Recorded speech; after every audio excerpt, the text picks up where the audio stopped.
Hello everyone, कैसे हैं आप लोग। आज हम कक्षा 10 का एनसीईआरटी का पहला चैप्टर वास्तविक संख्याओं को पढ़ेंगे। इससे पहले अगर आप मेरे चैनल पे नए हैं तो प्लीज चैनल को सब्सक्राइब करें, शेयर करें और बेल आइकन को दबाना मत भूलें। तो हम वास्तविक संख्याओं को स्टार्ट करते हैं। वास्तविक संख्याओं को पढ़ने से पहले हमें कुछ और संख्याओं को पढ़ना पड़ेगा, तभी जाके हमें वास्तविक संख्या बहुत अच्छे से समझ आएगी। तो हम चैप्टर स्टार्ट करते हैं। वास्तविक संख्या। वास्तविक संख्या। वास्तविक संख्या।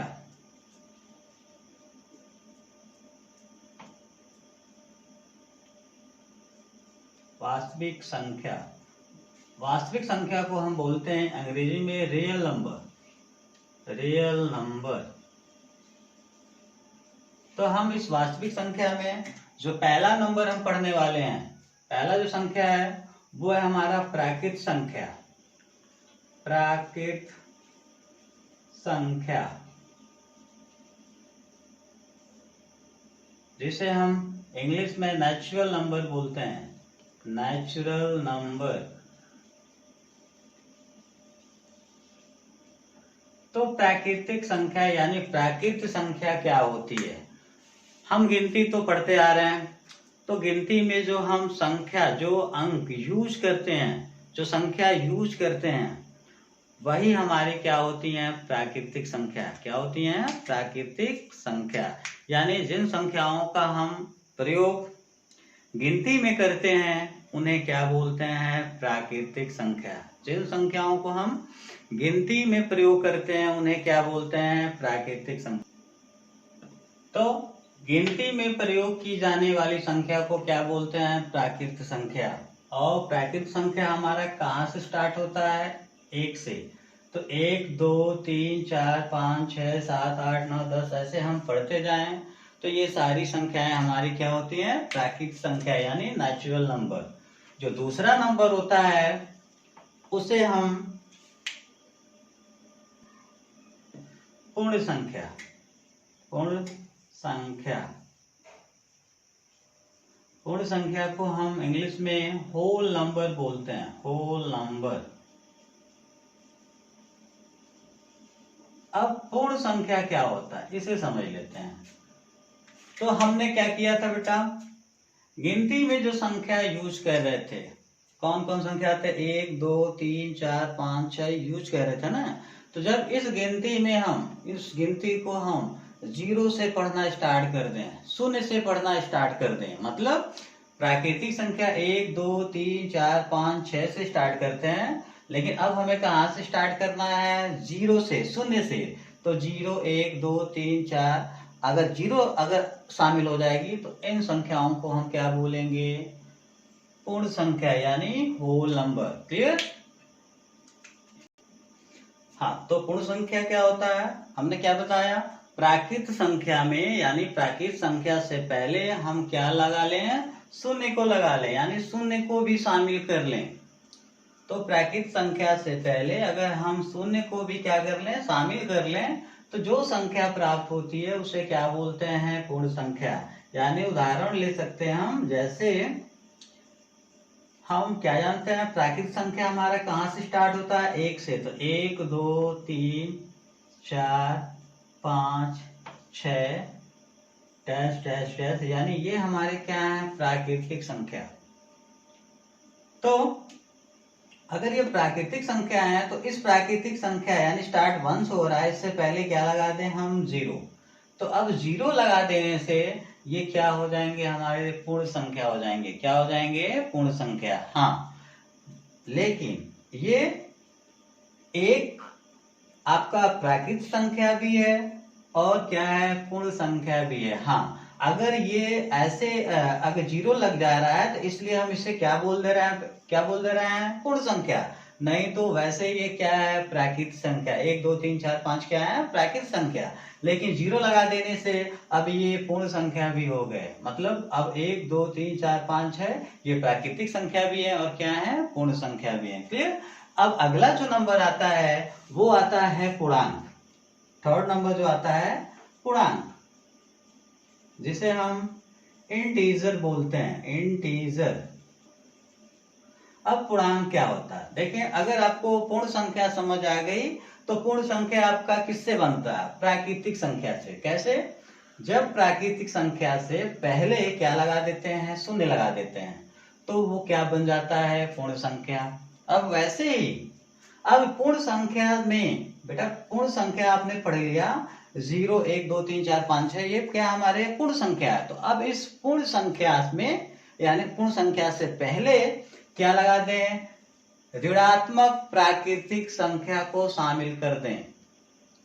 यानी ऋणात्मक प्राकृतिक संख्या का मतलब -1 -2 -3 -4, अगर हम इनसे पहले लगा दें तो वो क्या बन जाएंगे? पूर्णांक बन जाएंगे। क्या बन जाएंगे? पूर्णांक। तो देखें क्या बोलेंगे, तो पूर्ण संख्या में ऋणात्मक प्राकृतिक संख्या को शामिल करने से जो संख्या हमको मिलती है उस संख्या को बोलते हैं पूर्णांक। जैसे एग्जाम्पल से हम समझेंगे तो और अच्छे से समझ आएगा। जैसे में आपको पता चल गया पूर्णांक यानी किससे बन रहा है? पूर्ण संख्या। तो पूर्ण संख्या का आप उदाहरण लिख लो। पूर्ण संख्या हमारा क्या है? 0 1 2 3 4 5। अब इनसे पहले हमें क्या लगानी है? किसको शामिल करनी है? ऋणात्मक प्राकृतिक संख्या। तो ऋणात्मक प्राकृतिक संख्या मतलब अगर हम एक बोले तो एक प्राकृतिक संख्या है, लेकिन जब इसमें माइनस लगा दें तो ये ऋणात्मक प्राकृतिक संख्या हो जाएंगे। 2 हमारे प्राकृतिक संख्या है तो इसमें माइनस लगा दें तो ये क्या हो जाएंगे? ऋणात्मक प्राकृतिक संख्या। तो देखें, तो पहला ऋणात्मक प्राकृतिक संख्या क्या हो जाएगा? 1 -1 -2 -3 -4, यानी ये नंबर इधर भी आते रहेंगे। क्लियर? तो अब ये जो नंबर हमें मिल गया ये क्या हो जाएंगे? पूर्णांक हो जाएंगे। क्या हो जाएंगे? पूर्णांक। तो पूर्णांक आपको पता चल गया होगा कि प्राकृतिक संख्या से क्या बनता है? पूर्ण संख्या। कैसे? जब इन संख्याओं में हम 0 लगा देते हैं, यानी उनसे पहले क्या लगा देते हैं? 0, तो वो पूर्ण संख्या बन जाते हैं। अब पूर्ण संख्या से क्या बनते हैं? पूर्णांक। कैसे? कि जब पूर्ण संख्या में हम ऋणात्मक संख्याओं को क्या करते हैं? शामिल करते हैं, तो ये क्या बन जाते हैं? पूर्णांक हो जाते हैं। अब यहाँ देखें, दो तरह के पूर्णांक हमें मिलेंगे। देखें, 0 के जो दाहिने तरफ जो पूर्णांक होगा, मतलब 1 2 3 4 5 6, इन्हें बोलेंगे धन पूर्णांक। क्या बोलेंगे? धन पूर्णांक। और जो 0 के लेफ्ट में यानी बाएं तरफ होंगे उन्हें क्या बोलेंगे? ऋण पूर्णांक। तो यहाँ कंफ्यूजन नहीं होनी है। यानी धन पूर्णांक में हमारा कौन स्टार्ट होते हैं? 1 2 3 4 5, और ऋण पूर्णांक में कहां से स्टार्ट होगा? -1 -2 -3 -4 -5, ऐसे। ठीक? अब एक चीज समझ लें, इसमें एक जो 0 बच गया वो ना तो धनात्मक है और ना ही क्या है? ऋणात्मक है। अब यहाँ आती है कि धन पूर्णांक का अगर कोई आपसे परिभाषा पूछ दे तो आप देखें इधर, आप ऐसे बोल सकते हैं कि संख्या रेखा पर 0 के दाहिने तरफ वाली जो संख्याएं होती हैं, देखें जो धन पूर्णांक है 0 के किधर है? दाहिने तरफ है। तो संख्या रेखा पर 0 के दाहिने तरफ की जो संख्याएं होती हैं उन्हें क्या बोलते हैं? धन पूर्णांक। और जो बाएं तरफ की संख्या होती है उसे क्या बोलते हैं? ऋण पूर्णांक। क्लियर? अब एक और डेफिनेशन समझ लें। अब दाहिने तरफ जो नंबर है उसको देखो आप, 1 0 से बड़ा है, 2 भी 0 से बड़ा है, 3 भी 0 से बड़ा है, और ये 4 भी 0 से बड़ा है, 5 भी 0 से क्या है? बड़ा है। मतलब जो धन पूर्णांक होता है वो हमेशा 0 से क्या होता है? बड़ा होता है। तो आप धन पूर्णांक का परिभाषा ऐसे भी दे सकते हैं कि धन पूर्णांक यानी वे संख्याएं जो 0 से क्या होते हैं? बड़े होते हैं। धन पूर्णांक जो 0 से क्या होते हैं? छोटे, यानी -1 -2 -3 -4, ये 0 से क्या होते हैं? छोटे होते हैं, इसलिए इन्हें क्या बोलते हैं? ऋण पूर्णांक। समझ आई बात? तो ये था हमारा वास्तविक संख्या में ये पहला नंबर, दूसरा नंबर, तीसरा नंबर। अब एक और भी नंबर इसमें पढ़ लेते हैं, हाँ, तो परिमेय संख्या। परिमेय संख्या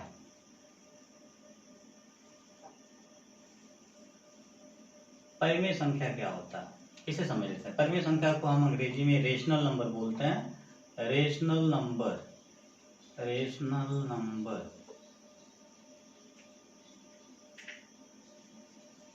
तो परिमेय संख्या क्या होता है अब इससे समझ लें। अभी हमने प्राकृतिक संख्या समझ लिया, पूर्ण संख्या पढ़ लिया और क्या पढ़ लिया, पूर्णांक पढ़ लिया। तो जो पूर्णांक है, अभी आपको याद होगा पूर्णांक क्या होते थे हमारे, देखें 0 1 2 3 4 5 6 -1 -2 -3 -4 और -5। अब आप देख लें इधर परिमेय संख्या। अब परिमेय संख्या पहले आप समझ लें आप परिमेय संख्या बनाएंगे कैसे, तो उसके बाद हम परिभाषा की बात करते हैं। ये इंटीजर का एग्जाम्पल है। आप इनमें से कोई दो नंबर को सेलेक्ट करें। सपोज करें हमने -2 और 1 को सेलेक्ट किया, तो -2 को ऊपर लिखा, 1 को नीचे लिख दिया। मतलब ऊपर का मतलब अंश, नीचे का मतलब हर, यानी अंश बटे हर के रूप में हमने लिख दिया। तो ये हमारे क्या बन जाएंगे, रेशनल नंबर। और भी आप एग्जांपल ले सकते हैं। सपोज करो हमने 2 और 3 लिया, तो 2 को ऊपर 3 को नीचे, या 3 को ऊपर 2 को नीचे। यानी अगर आपको रेशनल नंबर बनाना है, यानी ये जो नंबर बना वो क्या हमारा कौन सा नंबर है, परिमेय संख्या। क्या है, कौन सा संख्या है, परिमेय संख्या। तो आपको ये आइडिया लग जाएगा अगर परिमेय संख्या आपको बनाना है तो हमें कौन p/q यानी अंश बटे हर में जो नंबर लिखना है, जो संख्या लिखना है, वो कौन सी संख्या होगी, पूर्णांक होगी। क्या होगी, पूर्णांक। तो हम परिमेय संख्या में क्या कह रहे हैं, हम परिमेय संख्या बनाने के लिए क्या कर रहे हैं कि हम दो नंबर ले रहे हैं, एक को अंश और एक को हर में लिख रहे हैं। तो जब अंश और हर में लिख देंगे जिस नंबर को, वो नंबर क्या बन जाएगा हमारा, परिमेय संख्या। इसलिए बोलते हैं जिन संख्याओं को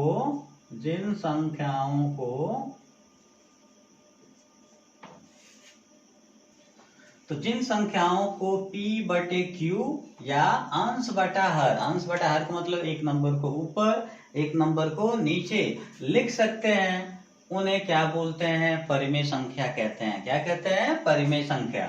अब एक चीज याद रखो आप, ऊपर और नीचे यानी अंश और हर में हम किसे लिखेंगे, यानी अंश में क्या लिखेंगे p और हर में क्या लिखेंगे q। और p और q दोनों क्या है, पूर्णांक है। मतलब अगर आपको प्राकृतिक संख्या परिमेय संख्या लिखनी है तो p और q क्या होने चाहिए, पूर्णांक। तो इन्हीं में से किसी दो को लेंगे, एक को ऊपर लिखेंगे एक को नीचे। अब एक कंडीशन और भी है, q मतलब नीचे वाला हर, वो 0 नहीं होना चाहिए, वो 0 नहीं होना चाहिए। यानी अगर हम उदाहरण देखें तो आपको बहुत बेहतर से समझ आएगा कि आप कोई भी दो नंबर लें, याद रखना नीचे वाला 0 नहीं होना चाहिए, ऊपर 0 होगा तो चलेगा। चलिए एग्जांपल लेते हैं, हमारा मन किया तो 0 और 2 लिए, तो 0 ऊपर लिख देंगे, -2 नीचे लिखेंगे, तो ये क्या बन जाएगा, प्राकृतिक संख्या। और भी ले सकते हैं, सपोज करो हम -1 और 1 4 लेते हैं, तो -1 और क्या हो जाएगा, 4। और भी ले सकते हैं इसको, आप -4 और 3 को ले सकते हैं आप, तो -3 4 या -4 3 जो भी लिख सकते हैं, वो सारे के सारे क्या है, हमारे रेशनल नंबर यानी परिमेय संख्या है। बस ये चीज याद रखना, नीचे 0 नहीं होना चाहिए। क्लियर। तो आपसे कोई पूछ दे परिमेय संख्या किससे बनता है, तो आपका जवाब होगा इंटीजर मतलब पूर्णांक से बनता है, और इसमें कंडीशन है कि नीचे वाला 0 नहीं होना चाहिए। क्लियर। तो ये था परिमेय संख्या। अब परिमेय संख्या में एक और टर्म आता है, बहुत लोग उसमें कंफ्यूज होते हैं, एक आता है भिन्न। परिमेय संख्या के जैसे ही हमारा एक क्या होता है, भिन्न होता है। क्या होता है, भिन्न। तो वहां बहुत लोग कंफ्यूज होते हैं। तो भिन्न भी वही चीज है, जिन्हें p/q यानी अंश बटे हर में लिख सकते हैं उन्हें भी भिन्न ही बोलेंगे। बट इन दोनों में अंतर क्या है, आप यहां समझ ले, यहाँ p एंड q यानी p और q क्या थे, पूर्णांक थे, लेकिन भिन्न में p और q पूर्ण संख्या होंगे। क्या होंगे, पूर्ण संख्या। आपको याद होगा पूर्ण संख्या क्या होता है, 0 1 2 3 4 5 6। ये किसके उदाहरण है, पूर्ण संख्या के। तो भिन्न हमारा, इसका भी परिभाषा वही बोल सकते हैं, बट यहाँ लिखेंगे P और Q, क्या लिखेंगे, पूर्ण संख्या है, तथा Q is equal to not zero, मतलब Q की जो वैल्यू है वो जीरो नहीं हो सकती।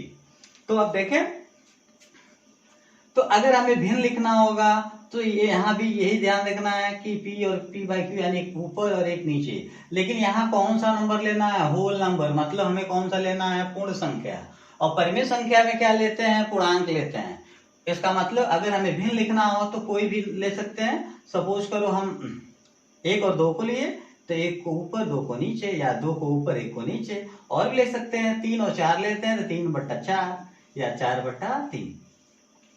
अब चलो 0 और 3 को लेते हैं तो 0/3। अब यहाँ 3/0 नहीं लिख सकते, क्यों, क्योंकि भिन्न का भी वही कंडीशन है कि Q यानी नीचे वाली वैल्यू वो 0 नहीं हो सकती। यानी अब आपको आइडिया लग जाएगा कि इन दोनों में मेन डिफरेंस क्या है, कौन सा है जो इनको अलग अलग करता है। तो आपको याद होगा यहाँ P और Q क्या है, पूर्णांक है। और आपको ये भी पता होगा पूर्णांक में क्या होता है, धनात्मक संख्या भी होती है और क्या होती है, ऋणात्मक संख्या भी होती है।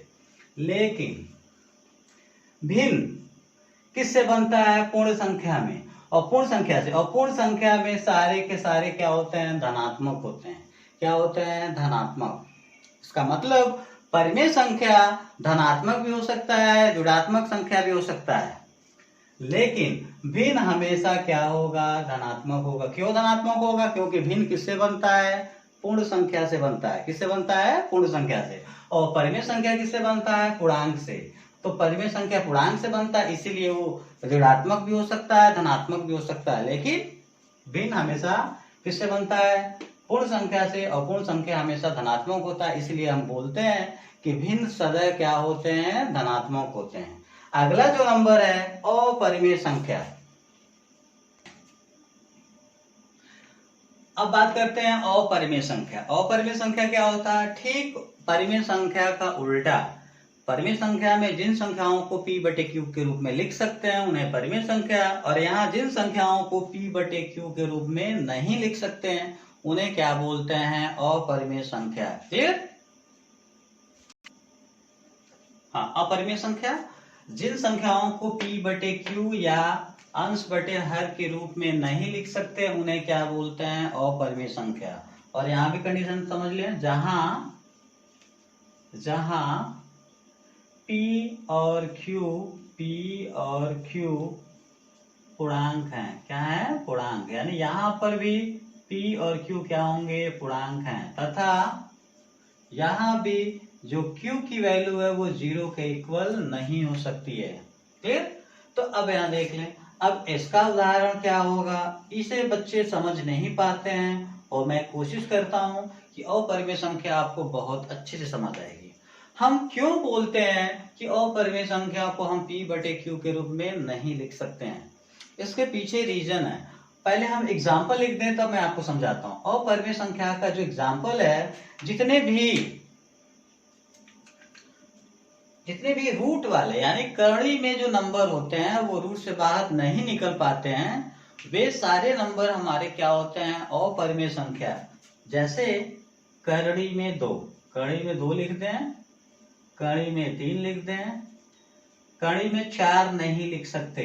क्यों? क्योंकि 4 को हम 2 × 2 लिखेंगे और उसका जोड़ा बन जाएगा और करणी से क्या हो जाएगा, बाहर निकल जाएगा। इसलिए 4 हमारा अपरिमेय संख्या में नहीं आता है। कड़ी में 5, कड़ी में 6, कड़ी में 7, कड़ी में 8, ऐसे पाई का जो असली वैल्यू, एक्चुअल जो वैल्यू होती है, यानी अगर कोई पूछे पाई क्या है तो पाई क्या है, अपरिमेय संख्या है। ठीक है, इस पे अभी मैं डिस्कस कर रहा हूँ आगे।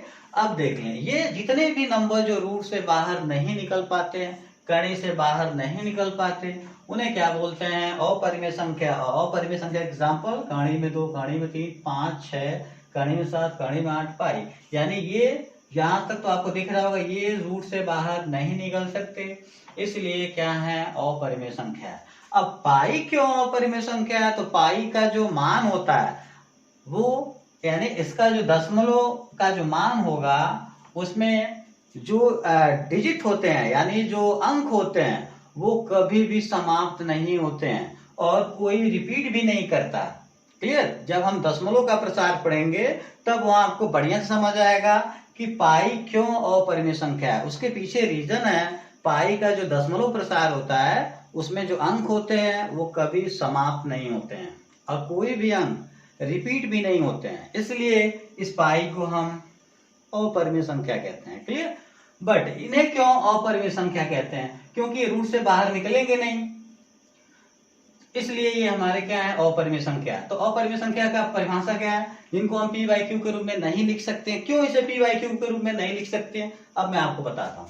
जैसे कड़ी में 2 है तो आप बोलोगे सर हम इसको इसके नीचे क्या लगा सकते हैं 1, तो अब ये पी बाई क्यू हो नहीं गया? बिल्कुल हो गया, पी बाई क्यू हो गया। लेकिन आपको कंडीशन पता है पी और क्यू क्या होना चाहिए? पूर्णांक होना चाहिए। क्या होना चाहिए? पूर्णांक। तो देखो आप नीचे वाला 1 तो पूर्णांक है, चलो भाई सही है।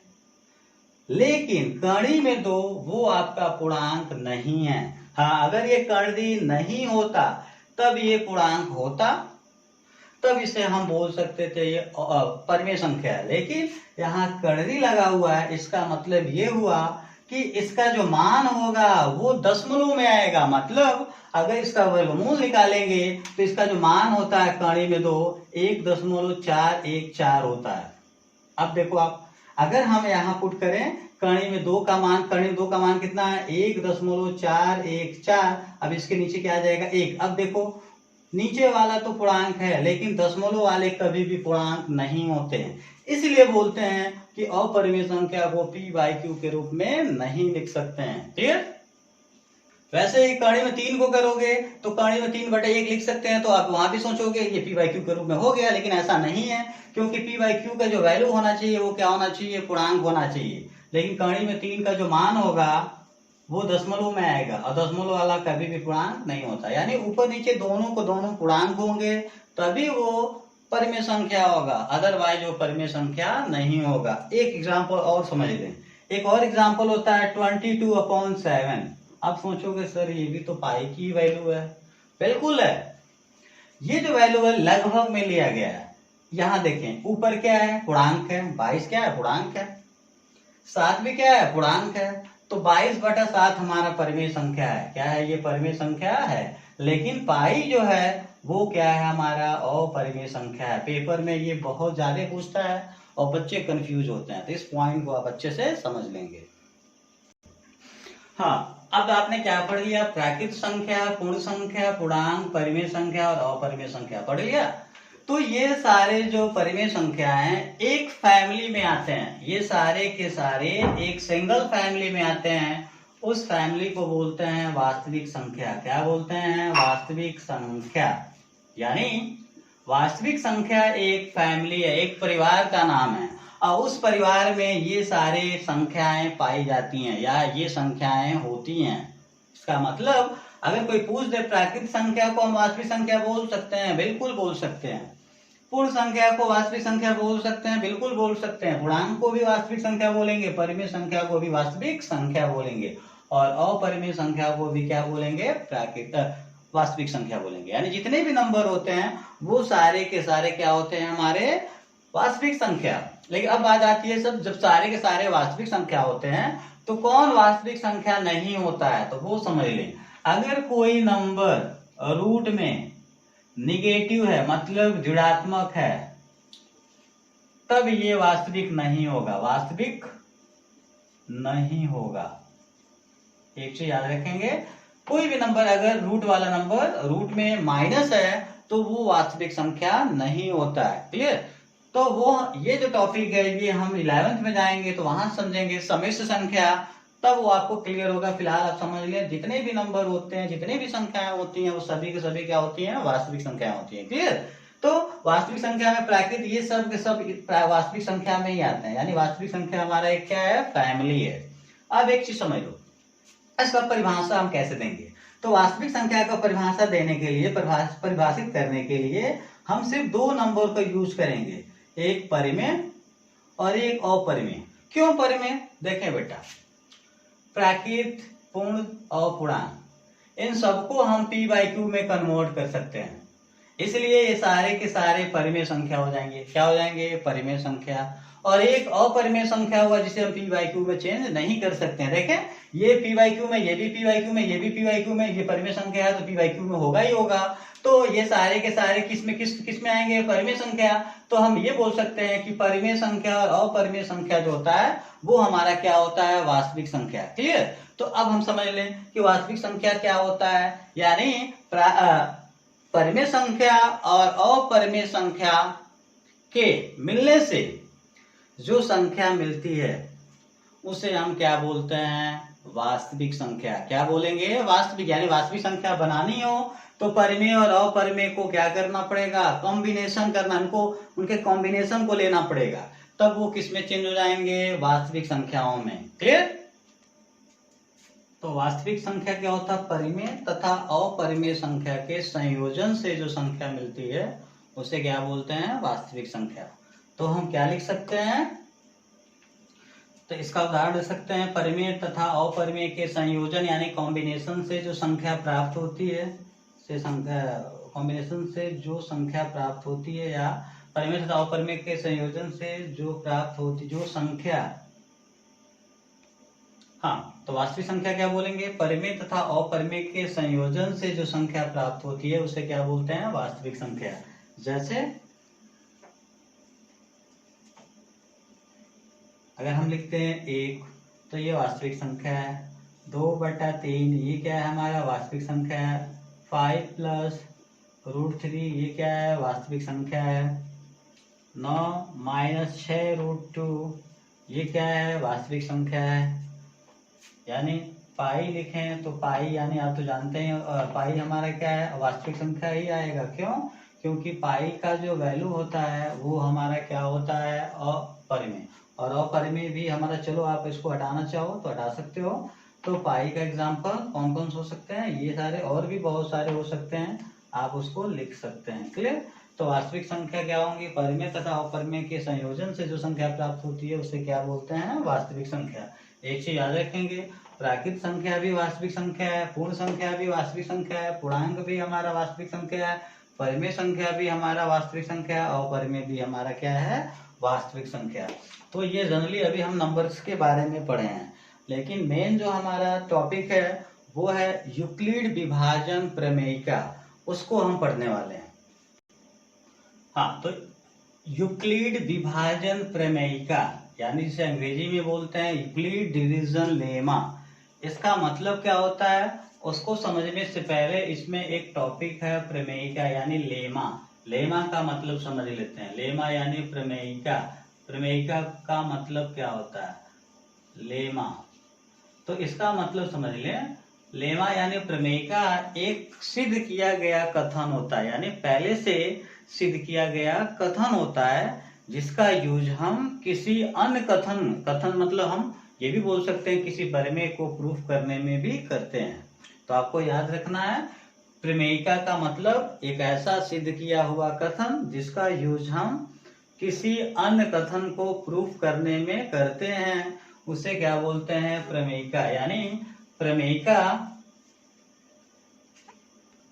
तो प्रमेयिका एक सिद्ध किया गया कथन है जिसका प्रयोग अन्य कथनों या परिमेय को सिद्ध करने में करते हैं। यानी जब भी कोई परिमेय सिद्ध करते हैं तो वहां कोई न कोई लेमा जरूर यूज करते हैं। क्लियर? तो आप याद रखेंगे, प्रमेयिका एक सिद्ध किया गया कथन होता है जिसका प्रयोग हम अन्य कथनों को सिद्ध करने में करते हैं। तो अब देखें, अगर प्रमेयिका का मतलब एक सिद्ध किया गया कथन है तो वैसे यूक्लिड विभाजन में प्रमेयिका है, इसका मतलब ये भी कोई सिद्ध किया हुआ कथन होगा। वो कथन क्या है? तो पहले हम एग्जाम्पल से आपको समझाते हैं। तो देखें, सपोज करो हमारे पास दो धनात्मक पूर्णांक हैं। ध्यान देंगे, हमारे पास दो धनात्मक पूर्णांक a एंड b है, यानी a और क्या है? b है। अब देखो, अब हम करेंगे क्या? a में b का हम भाग करेंगे। a में b का यानी छोटे वाले का बड़े वाले में भाग करेंगे तो भागफल में कुछ न कुछ आएगा कि नहीं आएगा? तो मान लेते हैं भागफल में Q और शेषफल में क्या आता है, R आता है। शेषफल में क्या आता है, R आता है। क्लियर। तो अब A में B को हमने भाग दिया, तो भागफल में Q, शेषफल में क्या आया, R। तो अब इन चारों को मिक्स करके हमें एक रिलेशन मिलता है। वो रिलेशन क्या है, A is equal to B Q plus R. A is equal to B Q plus R. और इस रिलेशन को हम बोलते हैं यूक्लिड विभाजन प्रमेयिका। एग्जाम्पल के माध्यम से आप समझ सकते हैं। सपोज करो हम 9 में 2 का डिवाइड करते हैं, तो 2 4 जा क्या हो जाएगा, 8। 2 4 जा 8। अगर माइनस करें तो कितना आ जाएगा, 1। तो अब देखो आप यहाँ, अब इस रिलेशन यानी ये जो वैल्यू अगर इस रिलेशन में हम पुट कर दें तो देखेंगे इसे संतुष्ट कर लेगा। मतलब ये दोनों पक्ष यानी बायां और दायां क्या हो जाएगा, बराबर हो जाएगा। आप चेक कर सकते हैं। देखें A का मान कितना है, 9, तो A की जगह क्या रख दें, 9।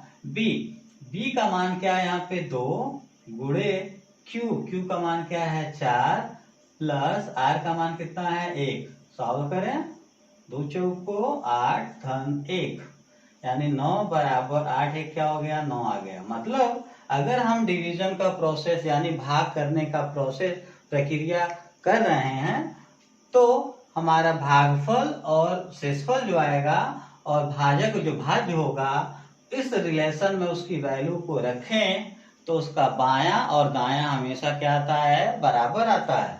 और इस रिलेशन को हम क्या बोलते हैं, यूक्लिड विभाजन प्रमेयिका। क्लियर। तो यूक्लिड विभाजन प्रमेयिका आपसे कोई पूछे तो क्या बताएंगे कि मान लेते हैं कि दो पूर्णांक A और B दिए गए हैं। अब A में B का हम भाग करते हैं तो भागफल Q, शेषफल क्या आता है, R आता है। और ये चारों मिलके एक क्या देते हैं, रिलेशन देते हैं। यानी चारों को मिलाने से एक relation A is equal to B Q plus R बनता है। और इस रिलेशन को हम बोलते हैं यूक्लिड विभाजन प्रमेयिका। अब इसमें थोड़ा सा और कंसेप्ट है कि यहाँ जो R का जो मान होता है वो 0 के इक्वल, 0 से बड़ा और B से हमेशा छोटा होता है। मतलब एक कंडीशन सबसे इंपॉर्टेंट टर्म ये है, R की जो वैल्यू होगी 0 के इक्वल भी हो सकती है, 0 से बड़ा भी हो सकता है, लेकिन B मतलब भाजक से हमेशा क्या होगा, छोटा होता है। ये पॉइंट याद रखेंगे। यूक्लिड विभाजन प्रमेयिका क्या है, A एंड B अगर दो धनात्मक पूर्णांक दिए गए हों और A में B का हम भाग करते हैं तो भागफल के रूप में Q, शेषफल के रूप में R आए तो ये चारों मिलके एक रिलेशन देते हैं। इस रिलेशन को बोलते हैं यूक्लिड विभाजन प्रमेयिका, जहां R का जो मान होगा 0 के इक्वल, 0 से बड़ा और B से हमेशा क्या होगा, छोटा होगा। अब इसका परिभाषा देख लेते हैं। हाँ, दो धनात्मक पूर्णांक A एंड B दिए रहने पर अद्वितीय पूर्ण संख्या Q और R विद्यमान है कि A is equal to B Q plus R, जहाँ R greater than equal 0 less than B है। तो इसका मतलब, वैसे ये जो लैंग्वेज लिखा है वो टफ लैंग्वेज में लिखा है, लेकिन इसका मतलब क्या है मैं अपनी लैंग्वेज आपको एक्सप्लेन कर रहा हूँ कि दो धनात्मक, अगर सपोज करो आपके पास दो धनात्मक पूर्णांक A और क्या है, B हैं। अब देखें, अब A में B का अगर हम डिवाइड करते हैं तो अद्वितीय पूर्ण संख्या Q और R आते हैं। अब इसका मतलब क्या है वो समझ लें। सपोज करो हम 9 में 2 का डिवाइड करते हैं तो 2 का पहाड़, 2 का पहाड़ा केवल पढ़ेंगे 4 बार, 2 चौको 8, घटाएंगे तो क्या आ जाएगा, 1। तो अब देखो आप, ये और ये अद्वितीय होंगे। अद्वितीय का मतलब इनके जैसा कोई दूसरा नहीं होगा। यानी जब भी हम 2 का भाग 9 में देंगे तो हमेशा 4 और 1 आएगा। कोई भी देगा तो 4 और क्या आएगा, 1 आएगा। मतलब इसको हम बदल नहीं सकते। हमेशा 4 और 1 ही आएगा। मतलब यहाँ जो भाग हो रहा है उसके लिए 4 और 1 क्या है, अद्वितीय है, मतलब उसके जगह कोई दूसरा नहीं हो सकता। तो अब समझ ले, दो धनात्मक पूर्णांक ए और बी दिए गए हैं। अब सपोज करो ए में बी का भाग देते हैं तो क्यू और आर क्या है, क्यू और आर क्या है, अद्वितीय पूर्ण संख्या अगर आते हैं तो ये चारों मिलके एक रिलेशन देते हैं, यानी एक संबंध स्थापित करते हैं। वो क्या है, A is equal to B Q plus R, जहां आर की जो वैल्यू होगी 0 के इक्वल, 0 से बड़ा, लेकिन बी से क्या होगा, छोटा होगा। और इस रिलेशन को, इस संबंध को हम क्या बोलते हैं, यूक्लिड विभाजन प्रमेयिका। क्या बोलते हैं, यूक्लिड विभाजन प्रमेयिका। अब अगर आप एग्जाम्पल से भी समझ लेते हैं तो आपको पता होगा, अभी हमने एग्जाम्पल लिया 9 में 2 को डिवाइड करें, 2 4 जा 8, अब 2 का डिवाइड करें 2 4 जा 8 तो माइनस क्या आ जाएगा 1। अब देखो अगर ये वैल्यू आप यहाँ पुट करेंगे तो हमेशा क्या आएगा, इक्वल है। इक्वल मतलब लेफ्ट और राइट इसका हमेशा इक्वल आएगा, मतलब ये जो वैल्यू होगी इसको क्या करेगी, सेटिस्फाई करेगी। और सेटिस्फाई करने का मतलब ये जो रिलेशन है वो क्या है, पहले से ही प्रूव्ड है, यानी जो रिलेशन ये लिखा गया। हाँ, तो यूक्लिड विभाजन एल्गोरिथम, इंग्लिश में यूक्लिड डिवीजन एल्गोरिथम, तो इसमें भी एक टर्म आया एल्गोरिथम, जाएंगे तो उसे क्या बोलेंगे हम लोग, हाँ, तो एल्गोरिथम का मतलब, एल्गोरिथम सुपरिभाषित चरणों की एक श्रृंखला होती है जिसका प्रयोग किसी समस्या को हल करने में करते हैं। चलो एग्जांपल लेके समझते हैं कि एल्गोरिथम का मतलब क्या है। एल्गोरिथम क्या है, किसी भी समस्या को हल करने के लिए ये सुपरिभाषित चरण की एक श्रृंखला होती है और इसी का यूज करके उस समस्या को हल करते हैं। एग्जाम्पल ले सकते हैं, अगर मैं आपको बोल दूं x + 4 = 9 को सॉल्व करें तो आप क्या करेंगे, आप क्या बोलेंगे, 4 को ट्रांसफर करें तो 9 - 4। अब सोचेंगे अब क्या करें, तो 9 में 4 को माइनस करें, क्या आ जाएगा 5, तो x = क्या हो जाएगा 5। तो यहाँ आपने कुछ न कुछ चरण यूज किया कि नहीं, यानी कुछ स्टेप्स फॉलो किए कि नहीं किए हैं। अब इस स्टेप्स को मिला दें, यानी कई सारे स्टेप मिल जाएंगे तो वो श्रृंखला बन जाएगी और इस श्रृंखला को हम बोलते हैं क्या, एल्गोरिथम। यानी किसी भी विभाजन एल्गोरिथम से हमें क्या मिलता है, यूक्लिड विभाजन एल्गोरिथम सुपरिभाषित चरणों की एक श्रृंखला होती है। ये भी सुपरिभाषित चरणों की क्या होगी, श्रृंखला होगी, लेकिन इसका यूज हम क्या करेंगे, दो धनात्मक पूर्णांकों का मौसों निकालने में करेंगे। यानी यूक्लिड विभाजन एल्गोरिथम का जो यूज करेंगे हम, दो धनात्मक पूर्णांकों का मौसों निकालने में करेंगे। क्लियर, तो ये